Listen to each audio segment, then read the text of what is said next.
Good evening, everyone. Thanks for being here to this first inaugural Center for Faith and Life lecture.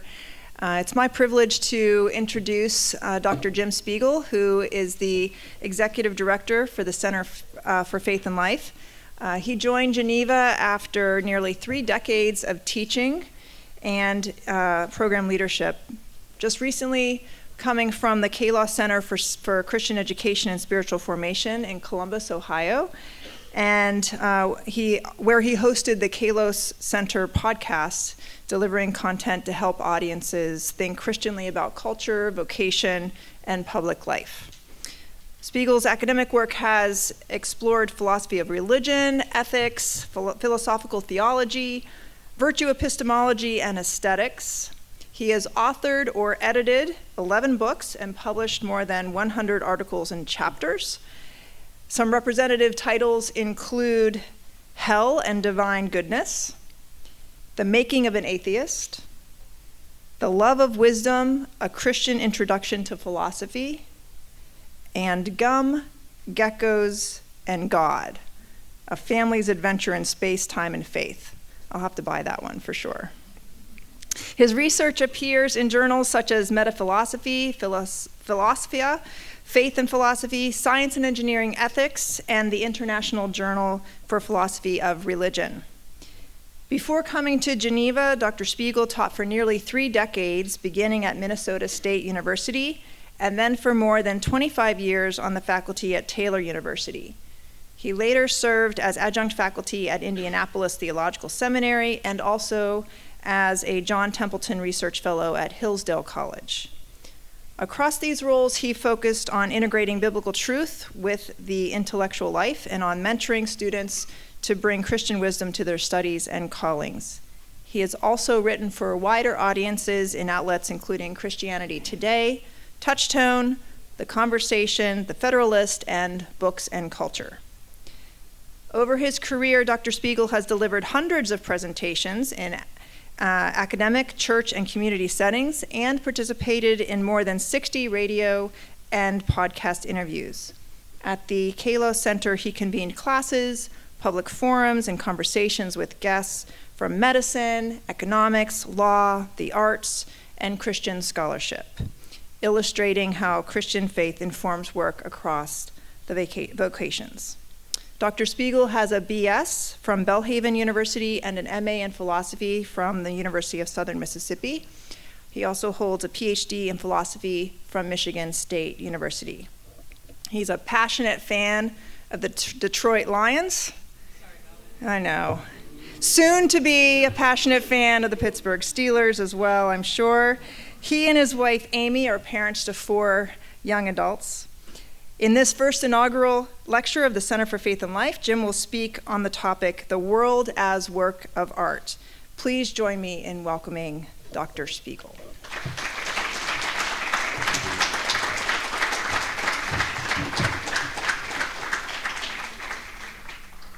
All right, thank you.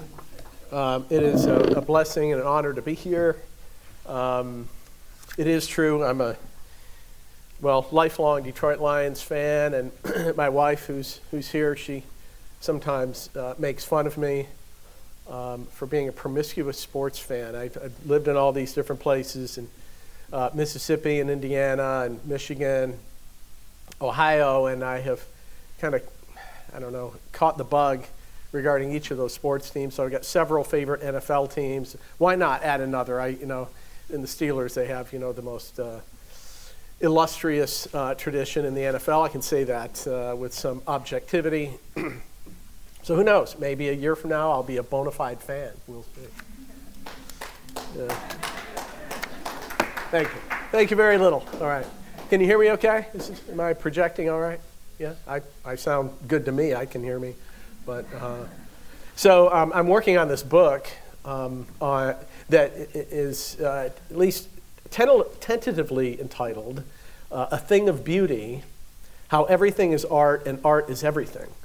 And I'm hoping my publisher sticks with it. The acquisition editor likes it. We'll see what their publicity team decides. But I am going to be delivering 4 of these lectures over the course of the year.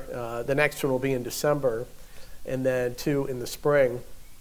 And they are, in various ways drawn from the book I'm writing, that at least I'm contracted to have it done by the beginning of 26.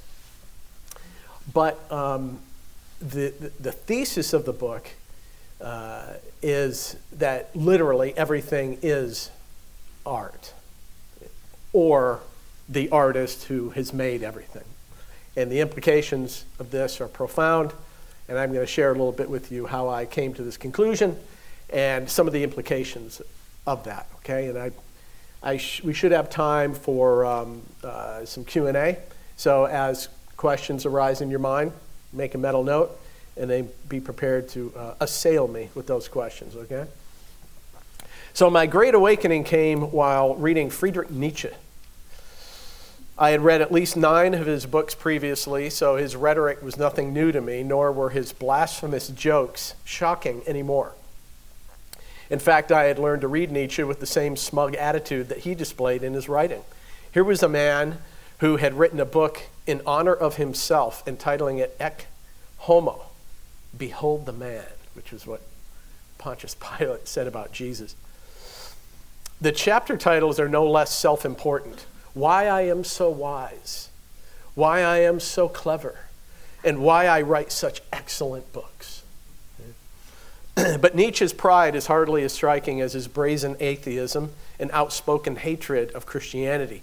He made a pastime of undermining religious faith and laughing about it, even collecting atheist jokes. His favorite was, God's only excuse is that he doesn't exist. Okay, that's a little taste of Nietzsche for you. So there I was reading Nietzsche's Birth of Tragedy when my eyes fell upon a passage so stunning in its insight, so profoundly true and important that I could not read on. In fact, I could only reread and contemplate a single sentence which, like a skeleton key, began to unlock the doors of my mind, allowing certain ideas and intuitions to mingle in ways I previously could never have imagined. The passage I read was this: the existence of the world is justified only as an aesthetic phenomenon. So what is so stunning and profound about that? Well, to call the world an aesthetic phenomenon is to say it is a work of art, which is odd coming from Nietzsche, because as an atheist, he denied the world was created. However, the cosmos came to be, it wasn't designed, has no real purpose, and was not intended for aesthetic appreciation.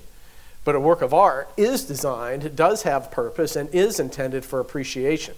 So how can Nietzsche dare to suggest that the world is a work of art? I don't think Nietzsche intended to be ironic here. He often used irony for dramatic effect, but not in this context, a fact which is itself ironic. I do think Nietzsche was confused, not to mention quite wrong, about many things, but I want to focus on where he was right. He correctly recognized that beauty has great value, so much value that it can give meaning to an otherwise meaningless world. Nietzsche was also correct in suggesting that the world is a work of art, an aesthetic phenomenon. Here's a further irony. Many who believe in God don't see so clearly as Nietzsche that the world is literally art. This is a tragic fact and very hard to explain, since we theists have a conceptual apparatus to view the world in this way, but we don't take the idea seriously or seriously enough. Granted, most of us don't have so acute an aesthetic sense as Nietzsche. For all of his atheistic venom, the man had a keen sense of beauty, a fact that speaks powerfully to the nature of God, the world, and the human soul. Even where the cosmic artist is denied, the beauty of the artist's creation is undeniable. And even where one refuses to believe in God, one cannot help but acknowledge the genius of the divine handiwork. This testifies to the artistry in the world, the power of beauty to quicken the mind, and the innate aesthetic sense within us all. John Keats once wrote, "Beauty is truth, truth beauty. That is all ye need to know on earth. That is all ye know on earth and all ye need to know. I used to think this was a bit of quaint hyperbole. Now, thanks to Nietzsche, among others, I take it to be a basic fact. I say among others because since my Nietzschean awakening, I've discovered that many others have had similar insights. Not surprisingly, most of these have been Christian philosophers and theologians, such as Augustine, Aquinas, Bonaventure, Teresa of Avila, Gottfried Leibniz, George Berkeley, Jonathan Edwards, and Hans Urs von Balthasar. Each of these thinkers recognized that aesthetic concern is not incidental to theology, but rather a crucial aspect of our apprehension of God. Beauty is not a luxury of faith, but rather one of its primary concerns.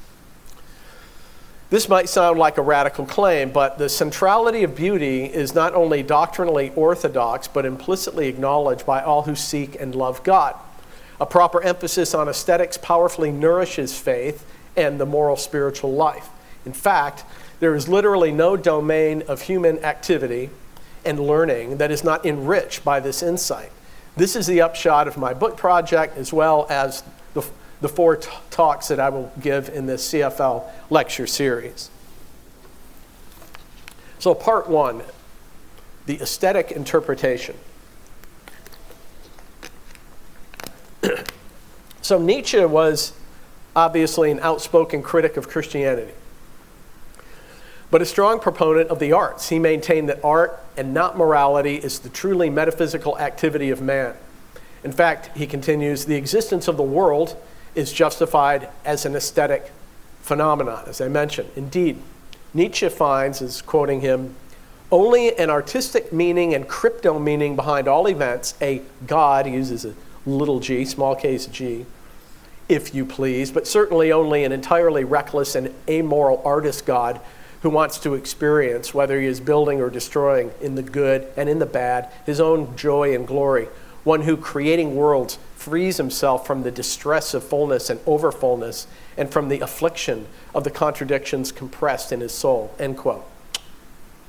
Further on, we find Nietzsche's anti-Christian sentiments percolating as he boldly proclaims, quote, nothing could be more opposed to the purely aesthetic interpretation and justification of the world which are taught in this book than the Christian teaching, which is and wants to be only moral and which relegates every art to the realm of lies. With its absolute standards, beginning with the truthfulness of God, it negates, judges, and damns art, end quote.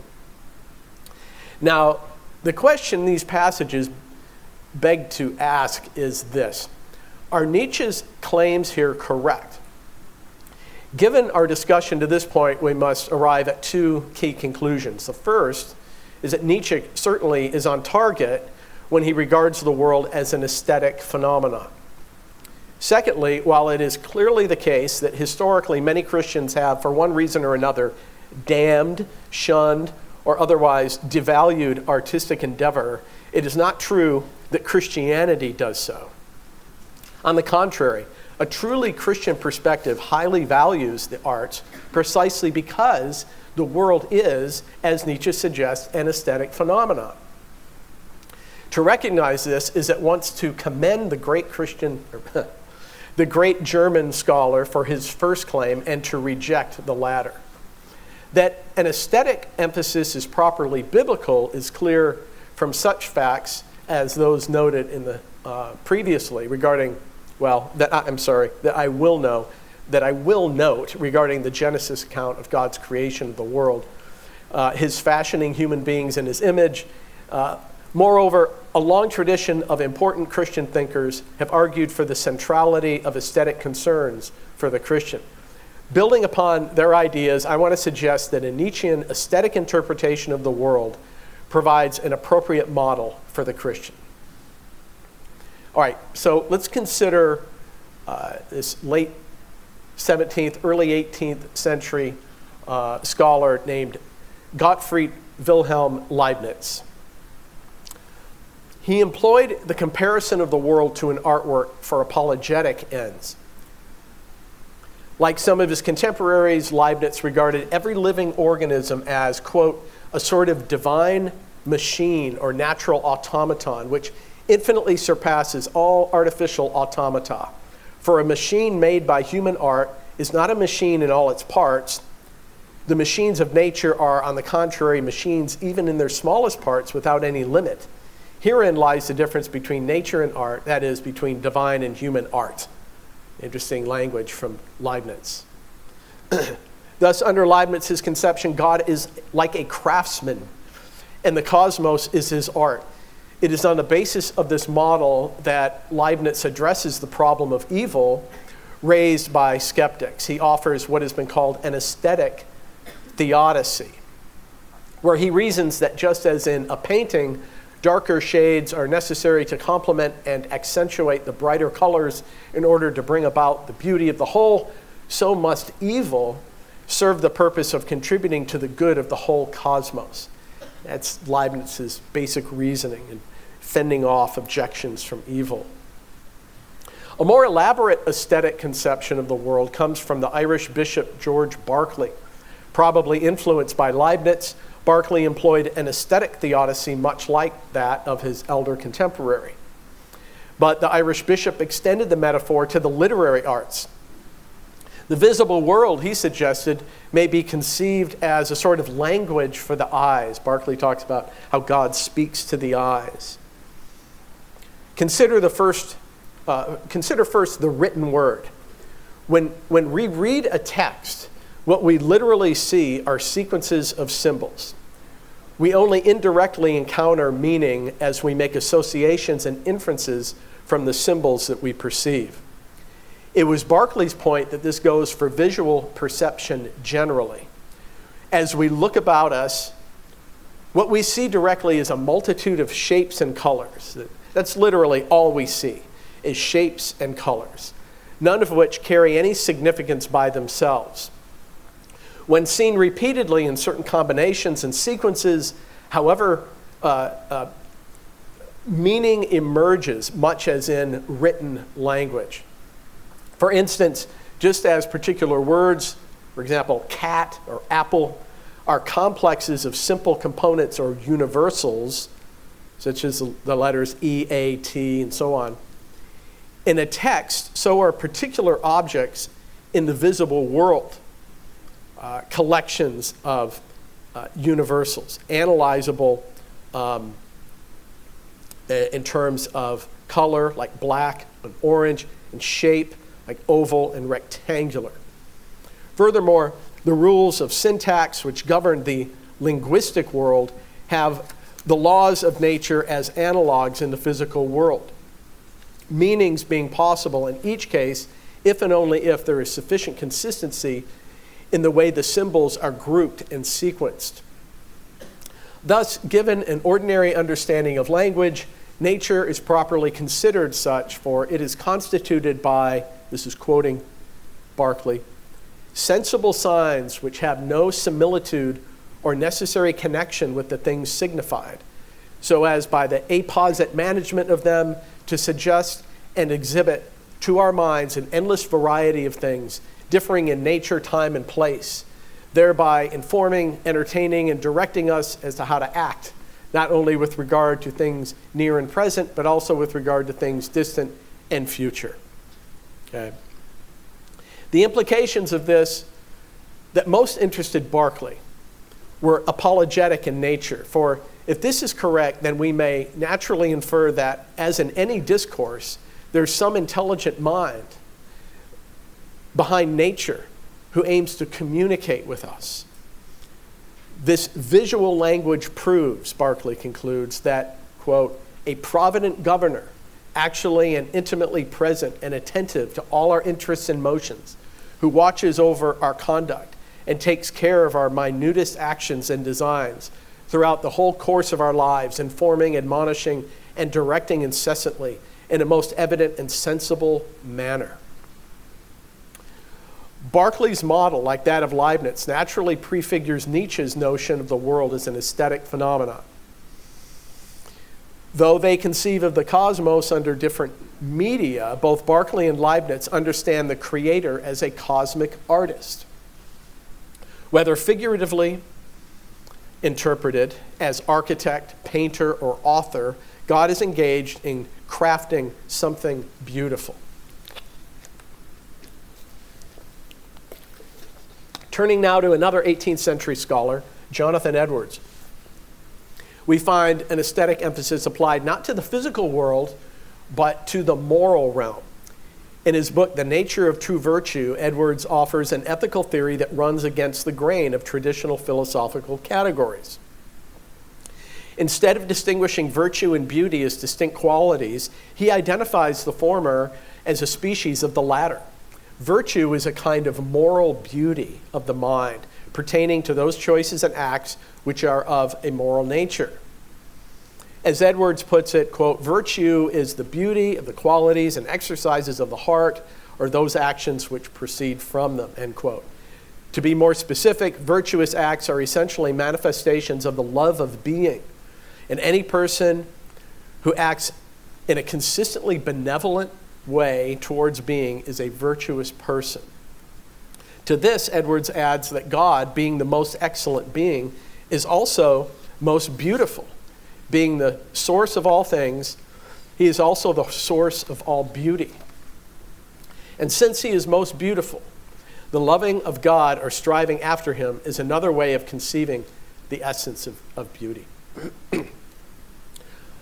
So this brief exposition of the ideas of these three 18th century Christian scholars is sufficient to show that the aesthetic interpretation is not without its Christian precedents. That's the point of my talking about Leibniz, Berkeley, and Edwards. However, my main point is not to show that Nietzsche was unoriginal in this suggestion. Rather, what I want to underscore is that the approach under consideration has not been received with proper seriousness by Christians, particularly those of us who have a special interest in art. For to say that the world is an aesthetic phenomenon is not merely to make an instructive or useful analogy. When properly understood and applied, this model has extraordinary implications for conceiving the nature of the academic disciplines. Let me provide some philosophical historical background to reveal just how revolutionary this is. Since the beginning of Western philosophy, dating back to the pre-Socratic philosophers of ancient Ionia and Greece, thinkers have operated under the assumption that there is a fundamental dichotomy between inquiry into the physical world and inquiry about values. This conceptual dualism remains largely unquestioned today. Questions about the ultimate makeup of the physical world, its governing laws, the nature of human beings, and the study of our behavior, institutions, history, etc., are called descriptive. While queries about how we ought to treat one another, what actions toward nature are proper, and whether and how we should govern ourselves are regarded as prescriptive. Otherwise put, questions of the former type pertain to what is the case, and questions about the latter pertain to what ought to be. What the aesthetic interpretation suggests is that this dichotomy is real, but not ultimate. The dualism dissolves under the Nietzschean view when we discover that a more basic, in fact, the most basic category of thought that's coextensive with being itself is the aesthetic. In this conception, the notions of substance and value are properly seen as subcategories of the aesthetic, the former pertaining to the physical components of the divine art, and the latter regarding its moral qualities. Leibniz and Berkeley hinted at one half of this thesis, that the physical world is an art object. Edwards suggested the other half, that moral values are a species of beauty. The universe and its history constitute God's work of art, which he has constructed with both physical and moral dimensions. He governs the cosmos in a regular way, and these regularities we call the laws of nature. He also set moral boundaries for those of us made in his image, which we call the moral law. The physical and moral realms are but two aspects of a single work of divine art. Okay, a deeper implication of the aesthetic interpretation regards the unity of the three classic transcendentals, as they're called. Truth, goodness, and beauty. Traditionally, these have been seen as intrinsically connected or at least closely related. On the aesthetic interpretation, they may be regarded as one. Though conceptually distinct and having a different sense or meaning, truth, goodness, and beauty each have the same referent, which is being itself. Thus, to amplify my earlier point that the aesthetic is the most basic category of thought, it is not exclusively so. Beauty is the basic category of thought, as is goodness, and as is truth. Each is an irreducibly basic category of thought. This is not a contradiction, of course, because to affirm one as fundamental need not exclude the others, as just noted. They are simply different ways of conceiving of being and are only conceptually distinct. The equal or shared priority given to aesthetics vis-a-vis truth and goodness in this model has a number of salutary effects. First and foremost, for apologists, the aesthetic interpretation naturally suggests the existence of a cosmic artist, as I've mentioned, since any work of art implies an intentional mind behind it. That the aesthetic model is very friendly to natural theology certainly was no mystery to the likes of Leibniz and Berkeley. Both used it to fend off objections from evil. And Berkeley used this paradigm as the first premise in his teleological argument for the existence of God. Even Nietzsche acknowledges the theistic implications of his proposal in the passage that I quoted earlier. Secondly, this model prompts us to take more seriously the natural human impulse to create. As we are made in the image of a creative God, and we are ourselves players in the cosmic drama. Thirdly, the aesthetic emphasis helps us to explain why art is so therapeutic. Since in the act of creating, we mirror God. To create is to actively reflect God's image, which is satisfying to even the most godless artist, right? They don't recognize that, but it's true.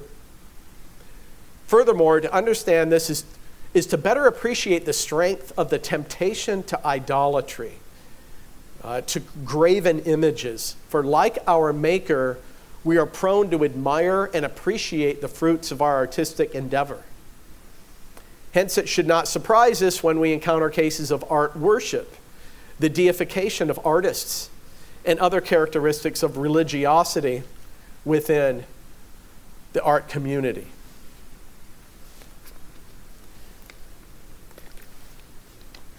Okay, part 2, divine artistry.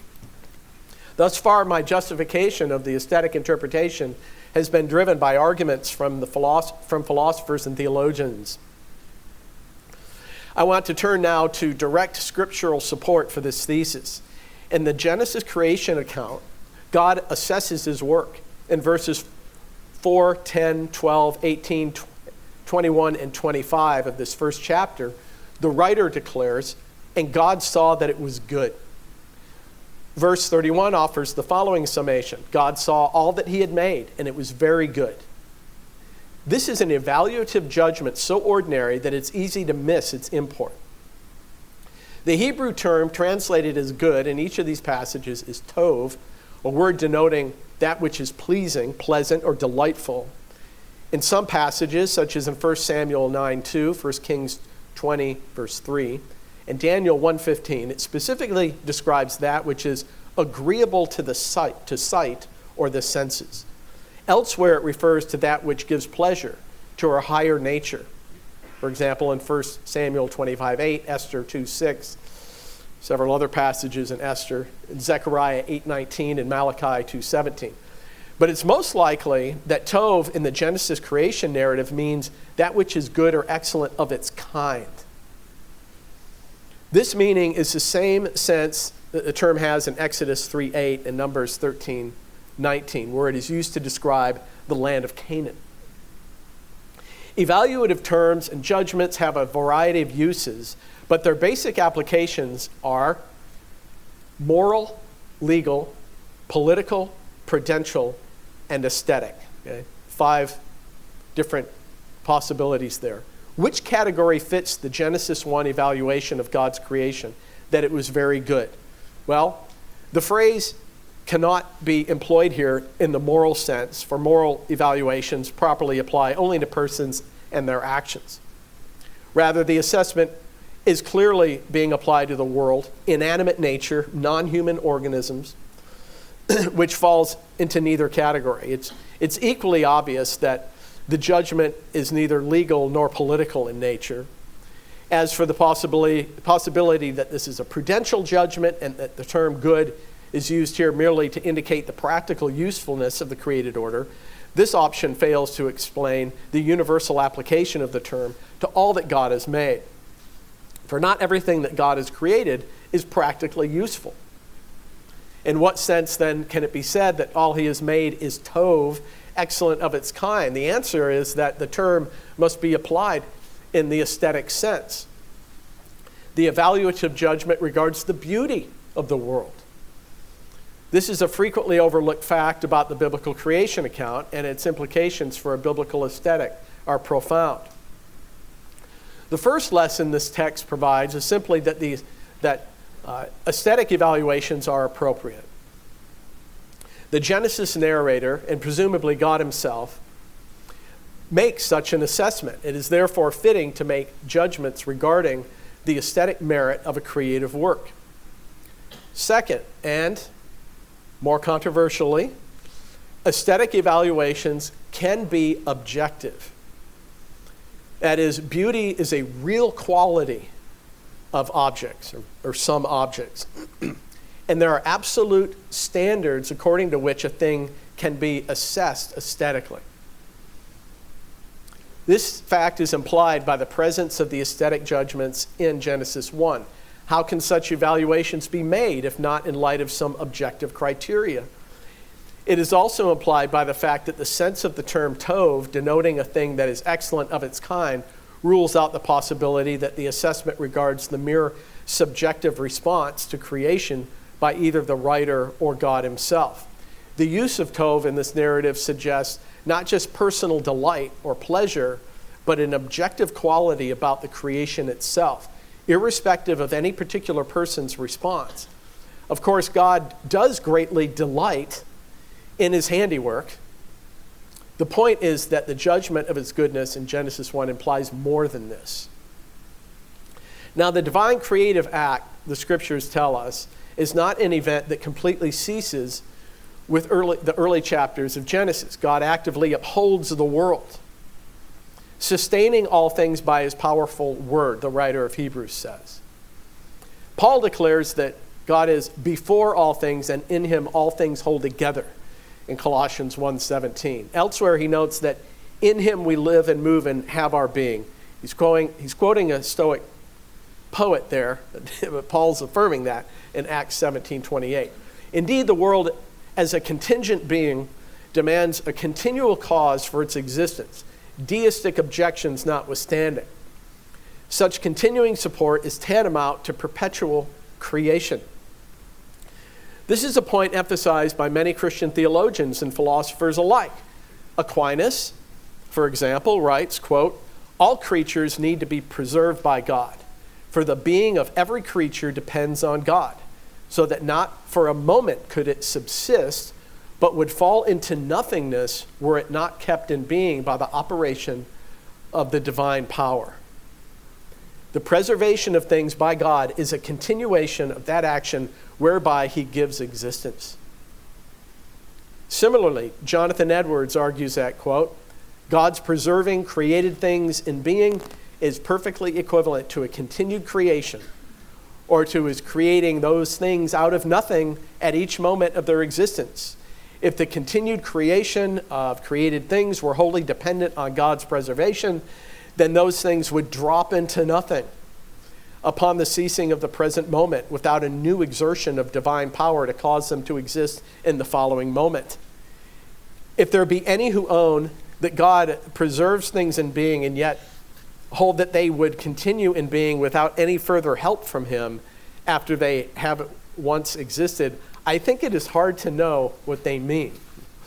To what purpose can it be to talk of God's preserving things in being when there is no need of his preserving them? End quote.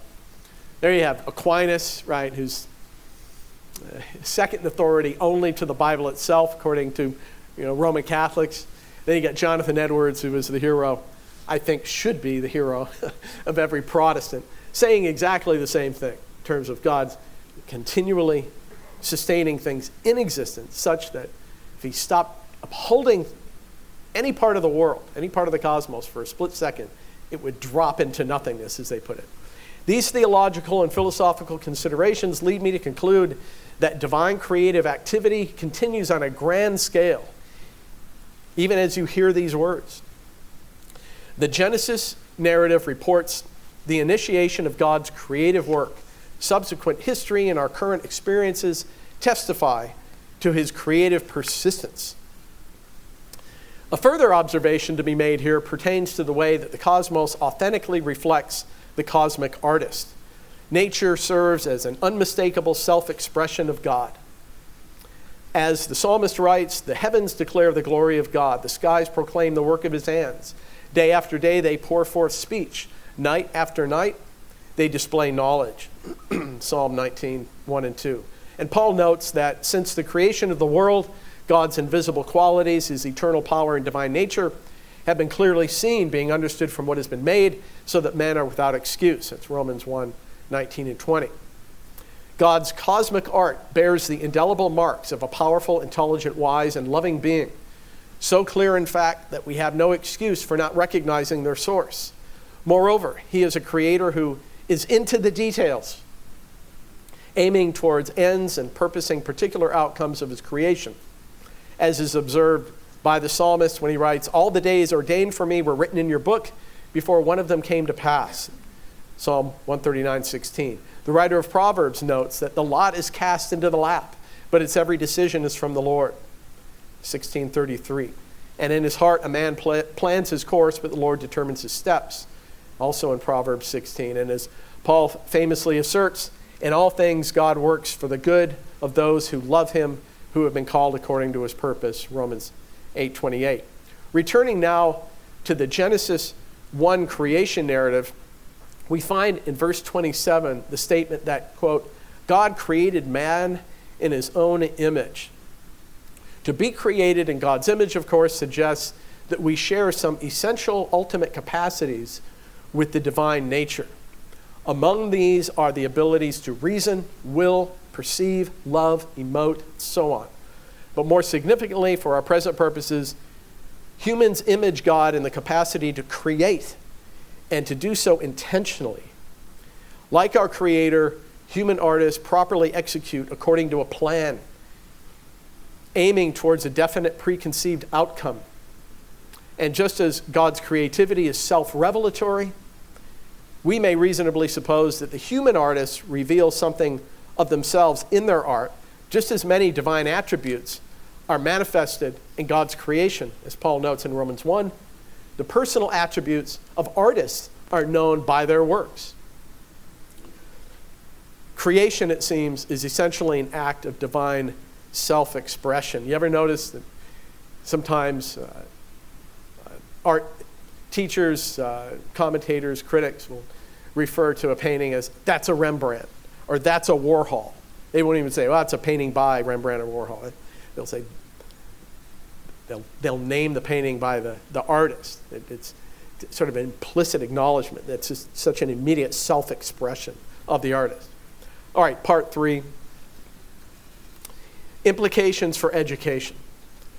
The aesthetic model has significant implications for education. First, we Christian educators can be encouraged in the confirmation that we are engaged in a unified educational project.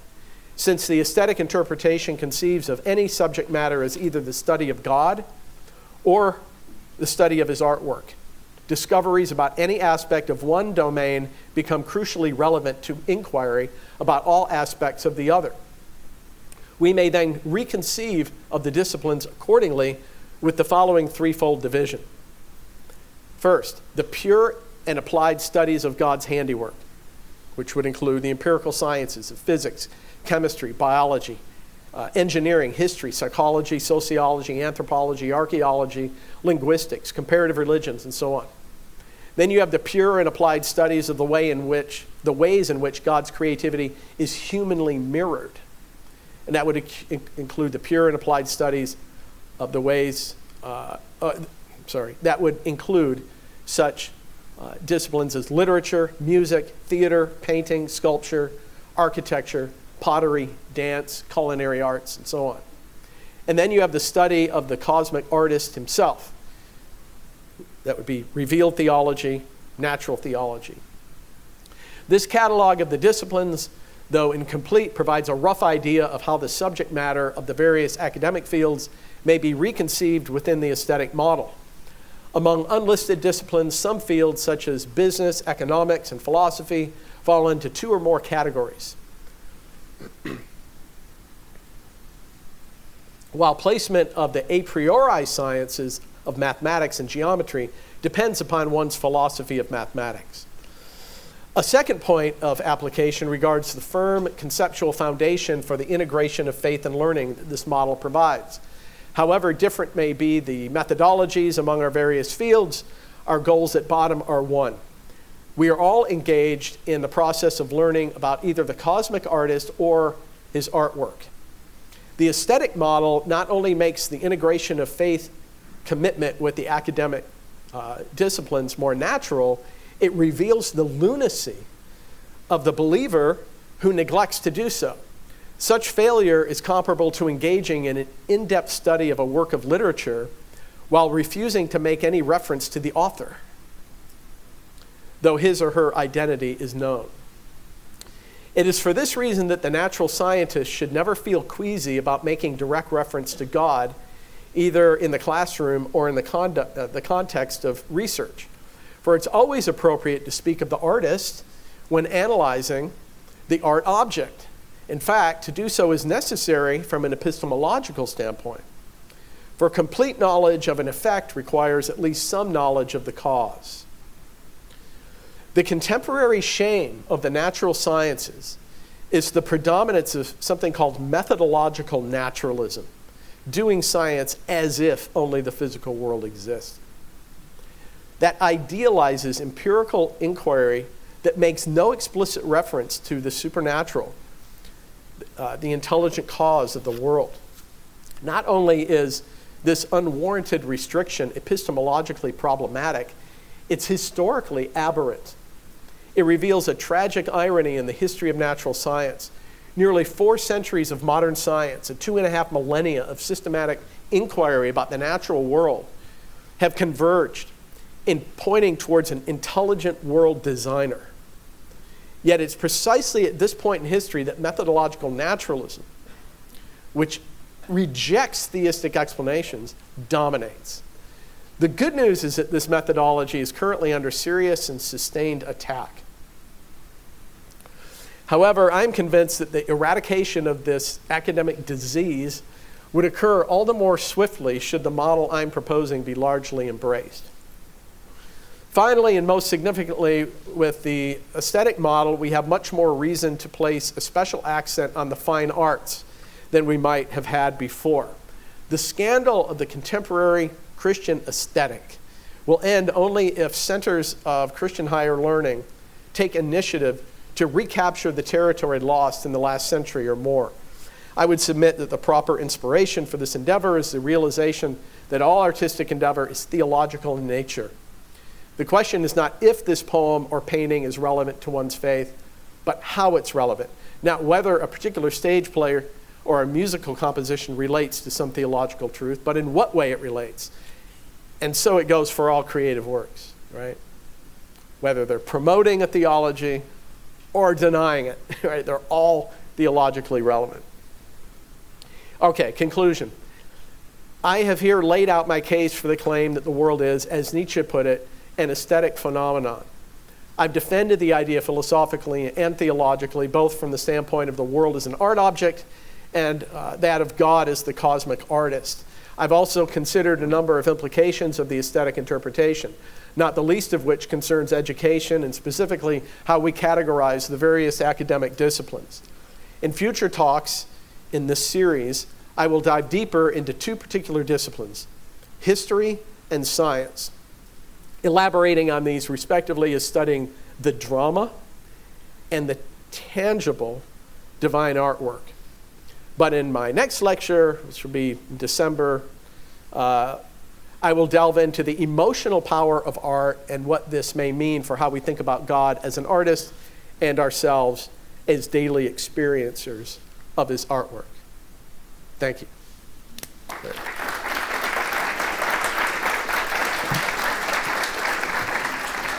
All right. Time for questions. And we have a roaming microphone. Thank you for the talk. And you talked about... What's your name? Michael. Michael, all right. You talked about how seeing things, especially art, can be a form of communication. So building off of that, basically creation is a way where God expresses something to us, potentially. So I'm wondering, what's the balance between how it is aesthetically pleasing to God and how much he's giving creation to us to be aesthetically pleasing to us? All right. Great question. Everybody hear that? It's actually the subject of my next talk, okay? So there are different...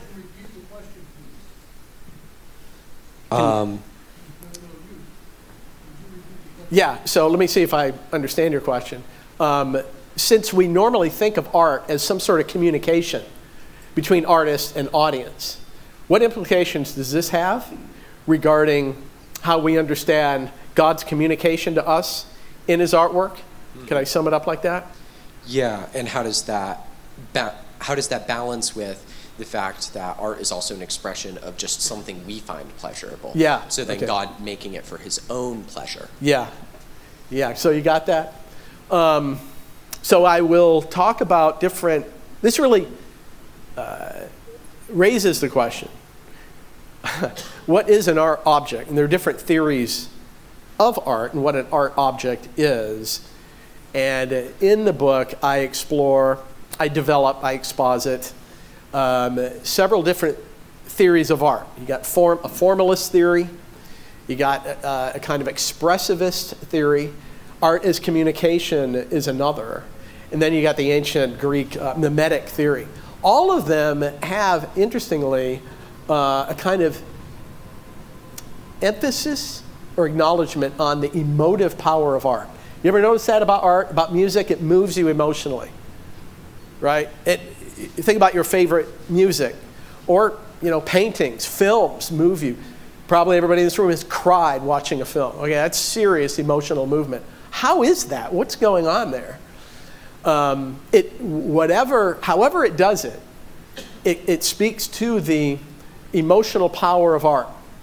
And I believe that the fact that the physical world, human history, so much of God's creation moves us emotionally, it's just perfectly in line with that understanding that emotive force and potential significance is kind of inherent to art. But that does raise the question, where do we distinguish between a kind of subjective response and the objective reality here of art? I mean, we debate these things. Again, probably most people in this room, you've gotten in debates with people about, this band is great. No, they're not. This music's great. No, it isn't. Have you seen this film? It's so powerful. No, it stinks, right? And you can get in some heated debates, right? You can get in a shouting match with someone about, your favorite film. Or how about, in our family, we've debated great films for as long as our kids have been able to talk, probably. There's a kind of struggle over where the objective quality of the thing ends and subjective delight or distaste. You can find something repugnant that somebody else really gets a thrill out of. All right, that's a huge question. So how do we approach that when it comes to creation. My short answer is, go back to Genesis 1. Everything God made is objectively beautiful. Now we, as fallen people, we screw things up, right? If there's anything ugly in this world, really ugly, here on earth, it's our fault, not God's, right? Or we're misconstruing it. Or you don't see the beauty in the anglerfish or a spider. There's all sorts of freakish, organisms. The idea of a Venus flytrap might, kind of freak you out. It's like, it's a carnivorous plant that's disturbing, or an anglerfish. You don't know what an anglerfish is, look it up. It's bizarre. I believe it's beautiful objectively. Our subjective repugnance, that's our problem. But everything he's made is beautiful. But that does raise all sorts of questions. But I'll get deeper into that in my December talk. Thank you. Yeah.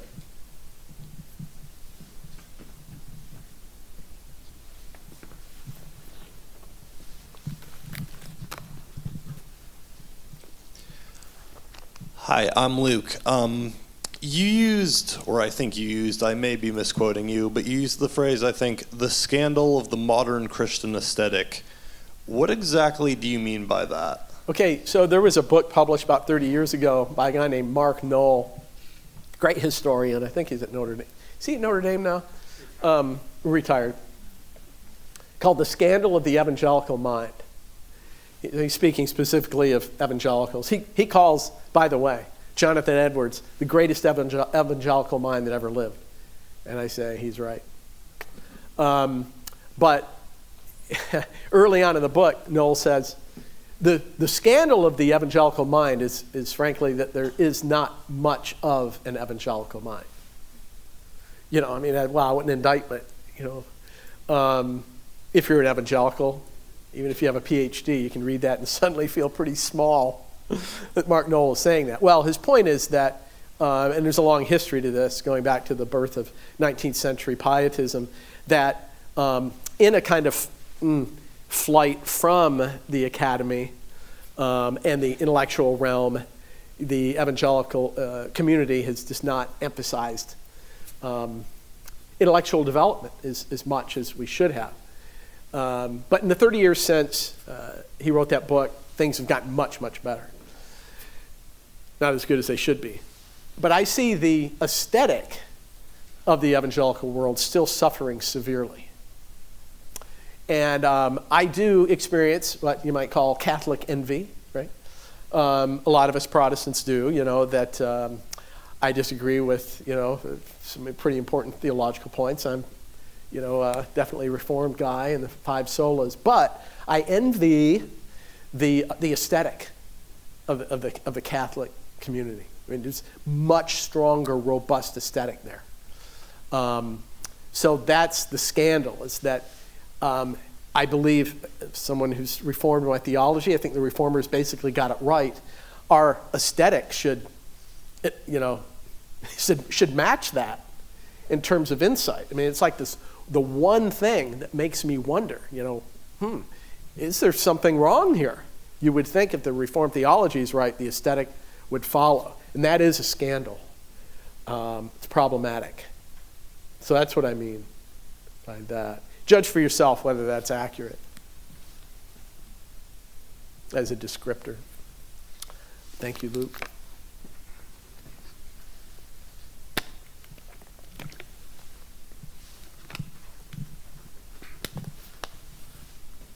What a quiet audience.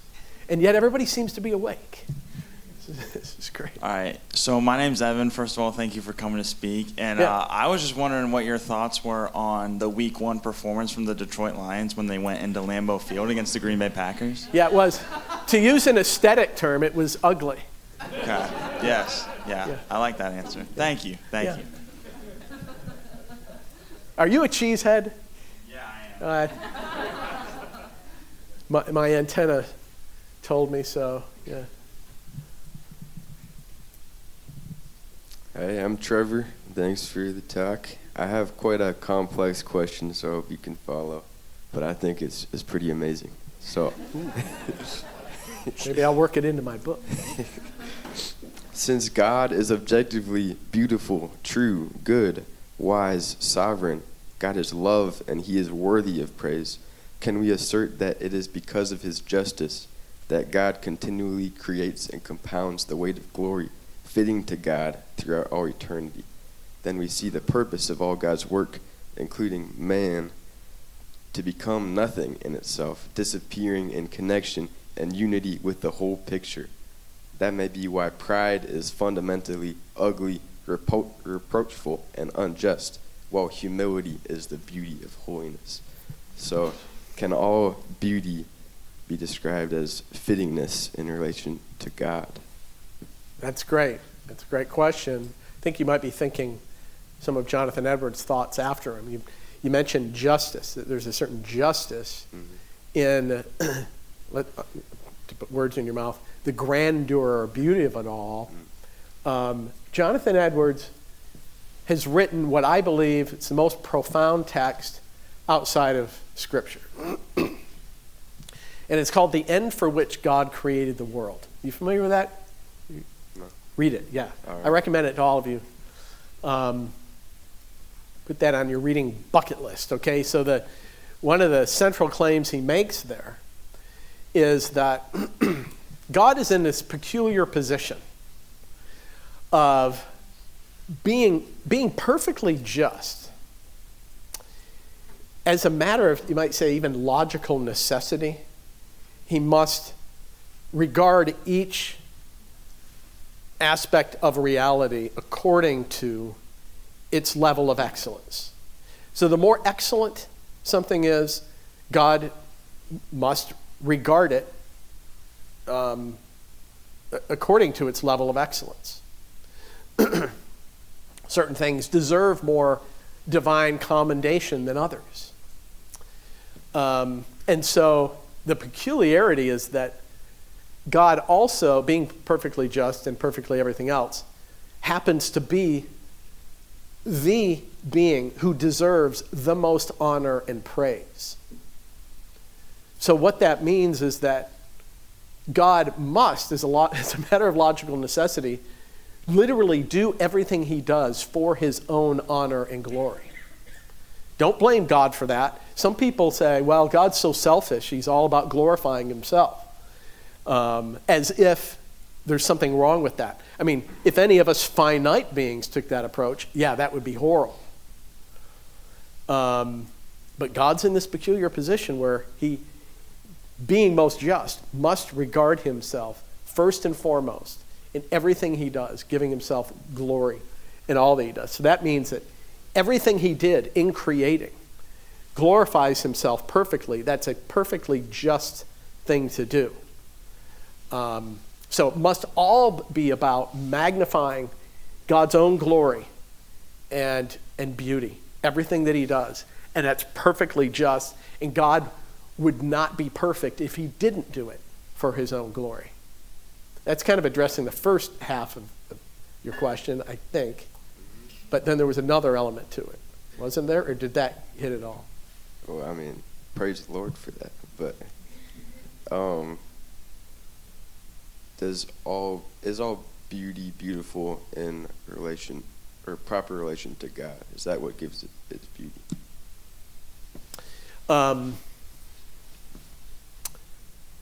Is everything that is beautiful in relation to God? Well, ultimately, in one sense, yes, because it came from him. And I think in another sense, because it came from him, and because this is debatable, controversial and all that, but I believe that an artist's intentions are properly taken into account in the evaluation of any artwork. Again, something we've debated in our own family. Maybe you have too. It's like, does it matter what the filmmaker intended? Okay, we recently, several members of my family, my wife, and some of my kids and I watched a movie called Everything Everywhere All at Once. Has anybody seen this? Yeah, it's wow. It's quite a spectacle and it's brilliantly acted and all that. We had some disagreements, and to some degree, it comes back to, well, what were the What was the director and screenwriter aiming for? That matters. Because if it's like, well, they were trying to make a farce, that's different than if they're trying to make a dark comedy or whatever, or something that's a straight drama. It's going to kind of affect your assessment of how good it is. And I think that when it comes to the cosmos and human history, it matters what God's intentions were. And sometimes when people raise objections to Christianity or to the Bible, they will impose their own understanding about what God's intentions must have been. Right? So if God made the world, absolutely determined that there would not be a fall, but human beings fell anyway, looks like he failed. Right? But if it at least was part of his permissive will in order to, if you believe in such a thing, in order to maximize his glory in the way of redemption and atonement and everything else, that's going to change your assessment of the whole deal, the whole story. So artist intentions matter, I believe. So in that respect, taking into account, the author or the creator of all the cosmos, does matter. So we can talk about beauty in relation to God in those ways.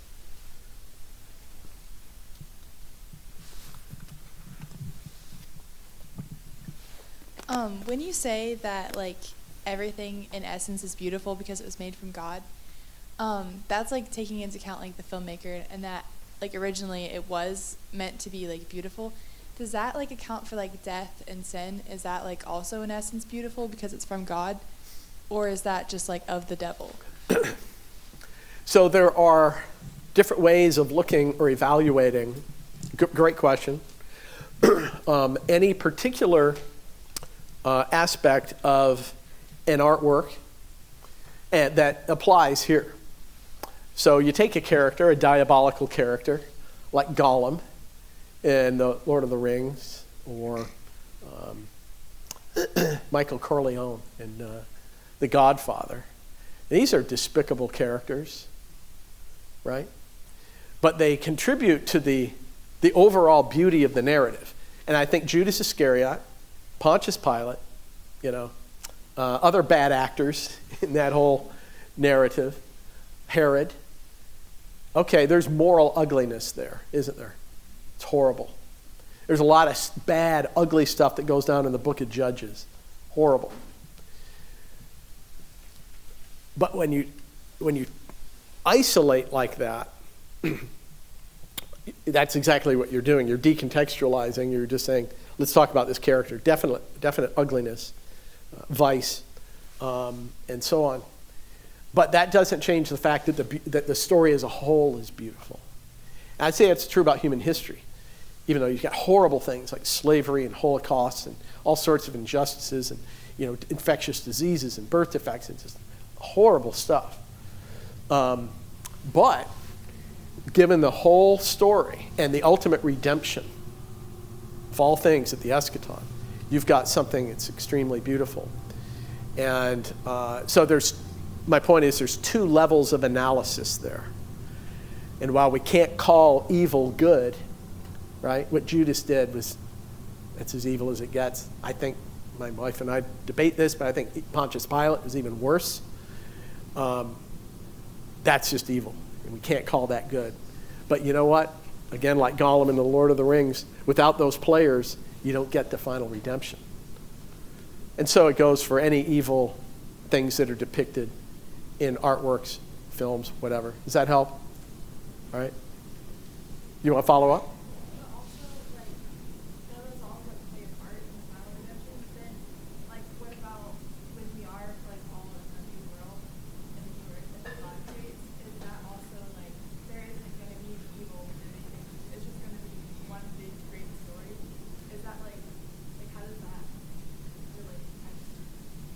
There you have what Tolkien calls eucatastrophe. It's the opposite of catastrophe.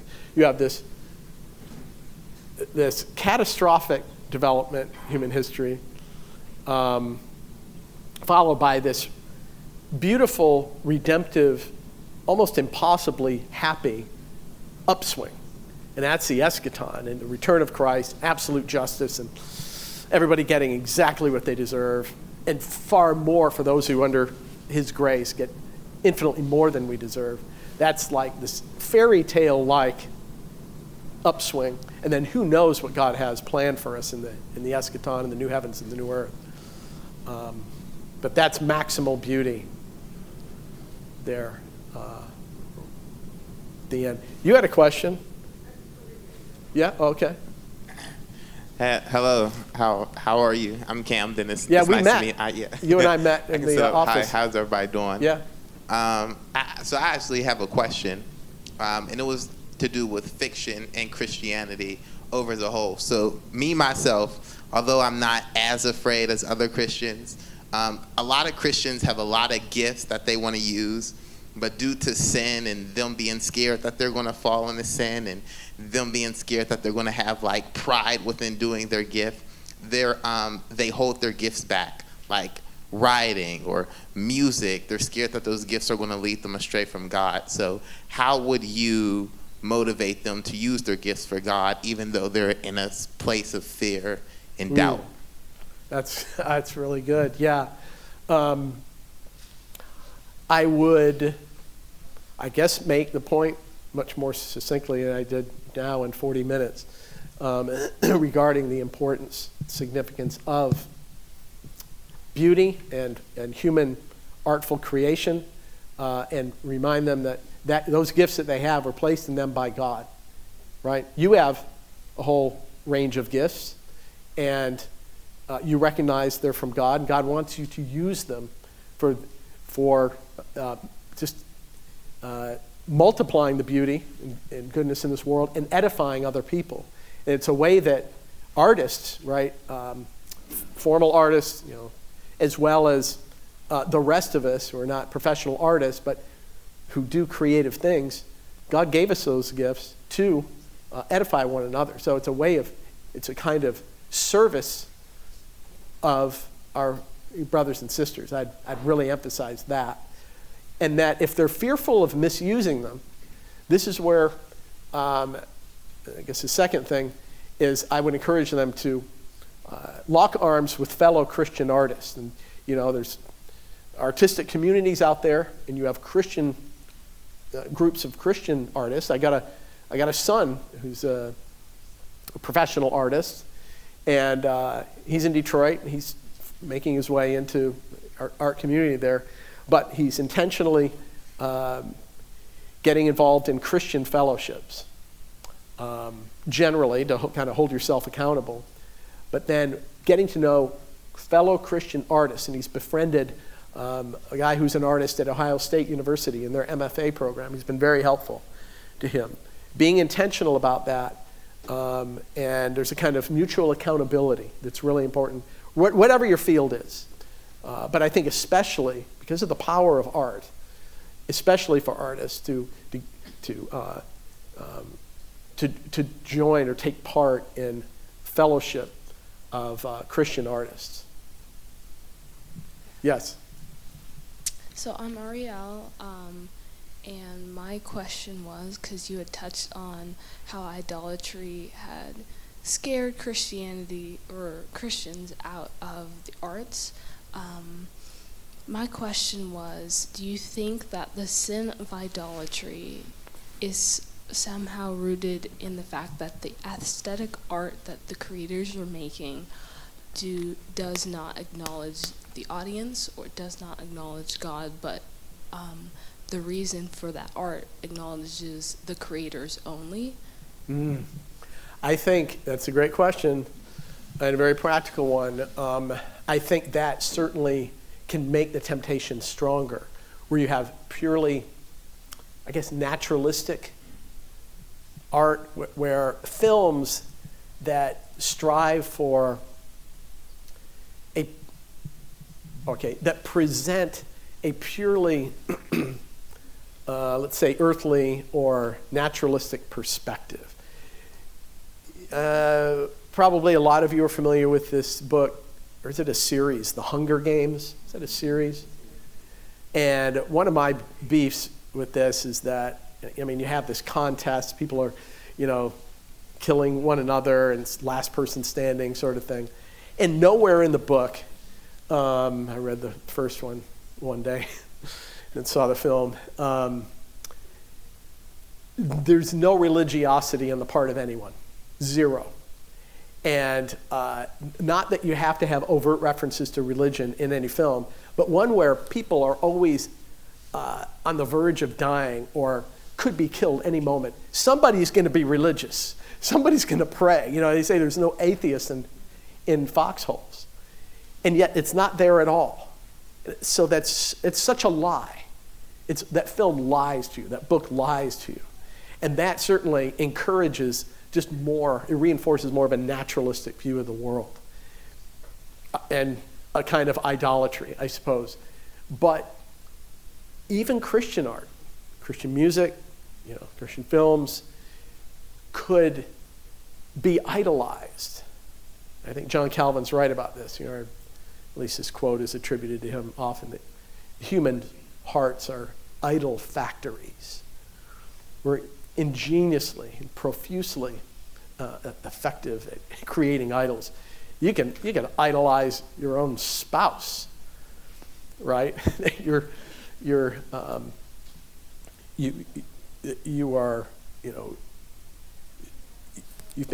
become one flesh with this person, right? And you should be deeply committed to them and all the rest. But if you put them before God, that's idolatry. I mean, literally anything that's not God could be turned into an idol. So you could idolize something that's actually a great Christian work of art. So it's always something to be on the lookout for. It's just maybe more of a temptation in a very secularized art culture, like Hollywood. Last question. I'm Jolene. Thank you for Jolene. talking. Yeah. Jolene. Yeah. Jolene. Like the song. Yeah. You talked about objective art, and I was wondering, can that objectivity, is it only applied to God's direct creation, or do you think it can be applied to the art that we as humans make? Yeah, objective goodness in art? Yeah. Yes. So I am an aesthetic objectivist. I do believe that beauty is a real quality of things. Okay? Some things are objectively beautiful, some things are objectively ugly. And then it's a spectrum, more or less. It's not a gestalt thing. Things are more or less beautiful. Now, that's actually a controversial claim. And I'd be in the minority these days among philosophers who say that. And most would be relativists about it. And they would affirm that age-old, well, at least going back to the 18th century idea, that beauty is in the eye of the, altogether no? Beholder, yeah. And that's a kind of a cliche that, it's all subjective. And in my book, I critique that, as many, I think, insightful philosophers of art have, because of the absurd consequences of that. If that's the case, then my 3-year-old's finger paintings are no less beautiful, objectively, than the Sistine Chapel ceiling. Now, that should strike you as absurd, which it is. So some things are more beautiful than others, and that goes for music and poetry and painting and film and all the rest. But that is not to say that there isn't subjectivity involved, and it isn't to say that we can always tell with a kind of certainty whether something is beautiful or not. There are paradigm cases. A Shakespearean play, like I say, the ceiling of Sistine Chapel, Bach's Brandenburg Concerto, so on. I think these are objectively beautiful art objects. And you got others that are objectively ugly. And then we can debate about others. But just because we can't know in particular cases or be certain whether something is beautiful doesn't mean that there isn't still an objective fact of the matter regarding its beauty. Good question. Let's thank Dr. Spiegel for his great talk.